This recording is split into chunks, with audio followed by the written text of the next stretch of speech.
Assalamualaikum warahmatullahi wabarakatuh.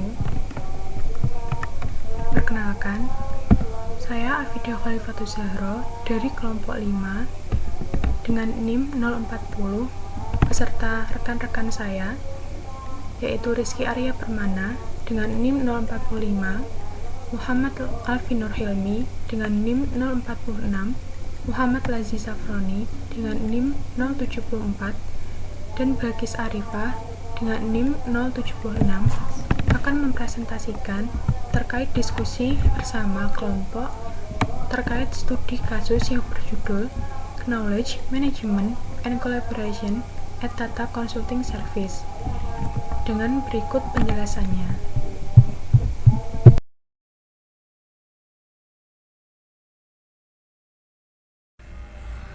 Baik, di sini saya akan menjawab pertanyaan dari chapter 11, Case Study Questions, nomor 11-13, yaitu menganalisis upaya manajemen pengetahuan di TCS menggunakan manajemen pengetahuan model rantai nilai. Alat atau aktivitas apakah yang digunakan untuk mengelola pengetahuan tacit dan yang mana digunakan untuk pengetahuan eksplisit? Dan berikut jawabannya. Jadi dengan menggunakan model rantai nilai, upaya manajemen pengetahuan di TCS dapat dibagi menjadi beberapa aktivitas berikut ini. Yang pertama ada knowledge acquisition.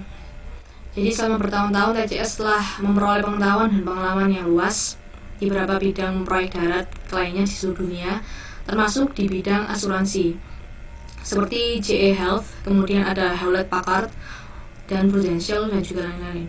Kemudian TCS juga secara teratur merotasi orang di berbagai fungsi, gunanya agar karyawan tersebut atau orang tersebut mendapatkan pengalaman lintas industri.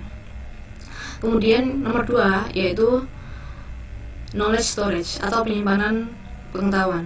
TCS telah mengembangkan berbagai repository dan database untuk menyimpan pengetahuan seperti Kbases, kemudian ada Nomex, Ultimatix, dan juga Asset Libraries. Yang ketiga yaitu knowledge dissemination atau diseminasi pengetahuan. Jadi pengetahuan disebarluaskan menggunakan berbagai teknik seperti Ultimatix Portal Management, kemudian ada sesi propel yaitu mempertemukan karyawan dengan minat yang sama. Kemudian ada sesi pertemuan langsung, lalu ada email tip of the day, di mana email tip of the day ini berisi tip teknis konseptual yang dikirim ke email karyawan setiap harinya. Kemudian ada knowledge application atau penerapan pengetahuan, di mana karyawan dapat mengakses gudang pengetahuan yang dimunculkan di server perusahaan dan cabang melalui internet. Kemudian tidak hanya karyawan, pelajar dan juga siapapun dapat mengunjungi situs web TCS, di mana di dalamnya terdapat pengetahuan yang telah dikumpulkan bertahun-tahun. Jadi di dalam web itu berisi pengetahuan tentang pelanggan, kemudian ada pasar, pengembangan sistem, dan juga teknologi. Kemudian selanjutnya alat atau aktivitas yang digunakan untuk mengelola pengetahuan tacit. Yang pertama ada desain ulang pusat pengembangan, kemudian ada dorong sesi transisi pengetahuan, dan juga komunitas praktik. Selanjutnya untuk mengelola pengetahuan eksplisit, alat atau aktivitas yang diimplementasikan yaitu Kbases, kemudian Pustaka Aset Proses, Ultimatix, dan juga Nomex.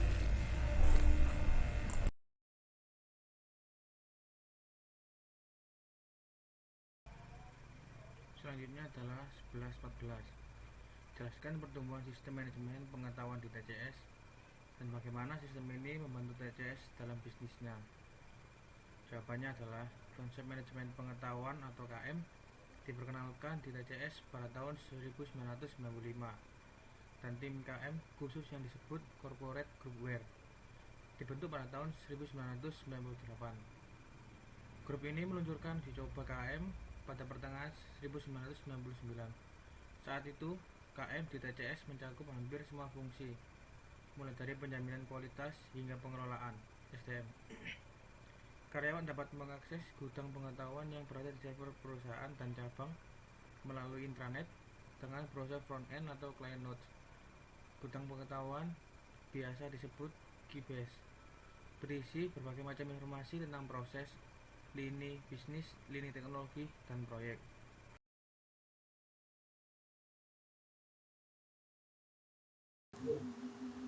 Lalu untuk soal 11.15, jelaskan alat kolaborasi yang digunakan di TCS. Lalu manfaat apa yang diperoleh TCS dari alat kolaborasi tersebut? Dari diskusi kelompok kami dan mencari berbagai referensi di internet, menemukan jawaban bahwa TCS menggunakan berbagai alat kolaborasi. Di antaranya adalah Infinity yang mencakup olah pesan cepat atau instant messaging, telepon IP, dan konferensi video.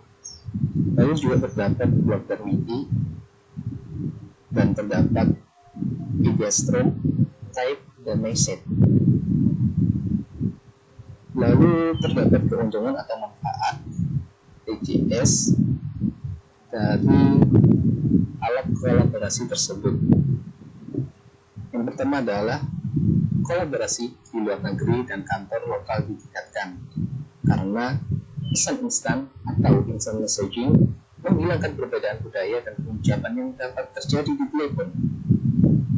Yang kedua, komunikasi perusahaan mampu menjalankan siaran berita internet 24 jam ke semua kantor TCS di dunia.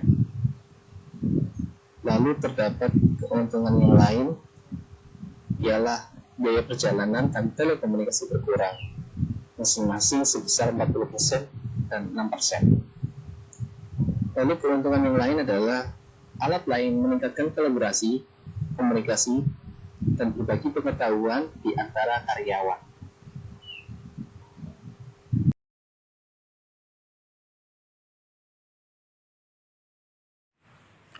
Soal 11.16.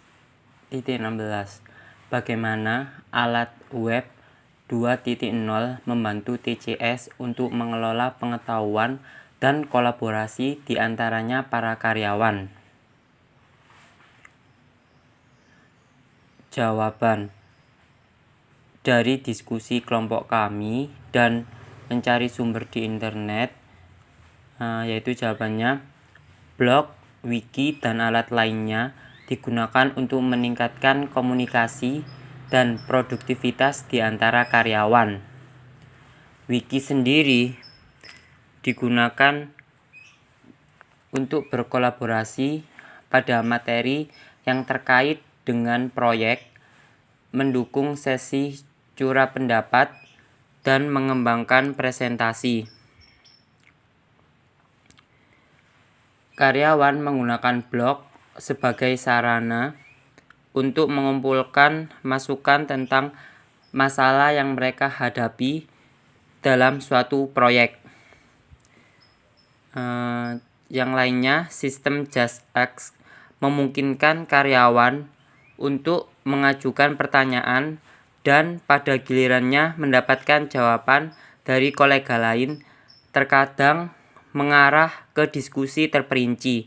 Jika seseorang sering menjawab pertanyaan tentang domain tertentu, grup spesialis yang relawan mengundang orang tersebut ke grup domain dan dengan demikian memberikan visibilitas kepada bakat di dalam perusahaan. Yang lainnya, The Idea Storm digunakan oleh manajemen membantu dan menghasilkan ide tentang topik yang diposting oleh tim korporat.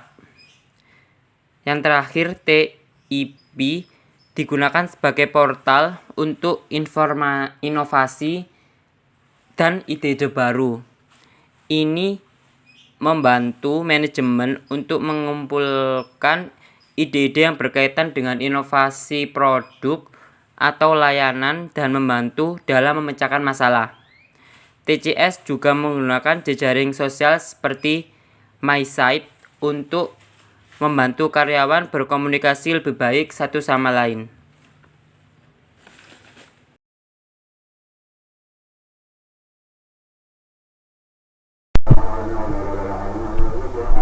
Untuk pertanyaan 11-17, bagaimana menurut Anda alat KM telah berubah beberapa proses operasional utama di TCS, seperti sebagai penawaran untuk proyek baru, pengembangan proyekmen dan implementasi, serta dalam layanan pelanggan.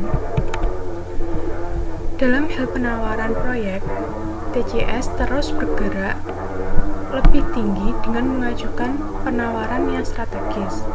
Dilihat dari repositori KM sendiri, proyek yang dikerjakan mampu memberikan hasil efisien dalam melayani pelanggan ataupun klien. Hal ini artinya proses eksekusi berjalan dengan baik. Sedangkan dalam hal pelayanan pelanggan, perusahaan dapat memberikan solusi dan inovasi terbaru untuk menyelesaikan pertanyaan dari pelanggan dengan cara mengetahui kebutuhan pelanggan dan juga mengambil ide dari industri lain yang disimpan dalam basis data KM.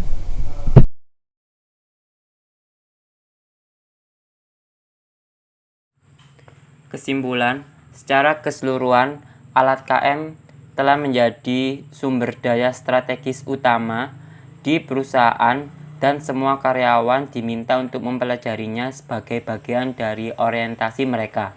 Alat-alat ini juga merupakan tujuan pertama sebelum memulai proyek apapun atau mendekati klien. Pengetahuan dalam database ini memungkinkan konsultan TCS dengan cepat mengumpulkan informasi tentang klien atau proyek serupa dan dengan demikian menyebarkan diri mereka dengan lebih baik dengan apa yang mungkin diinginkan klien. Hal ini menyebabkan tingkat keberhasilan yang lebih tinggi dalam penawaran dan pelaksanaan proyek. Terima kasih.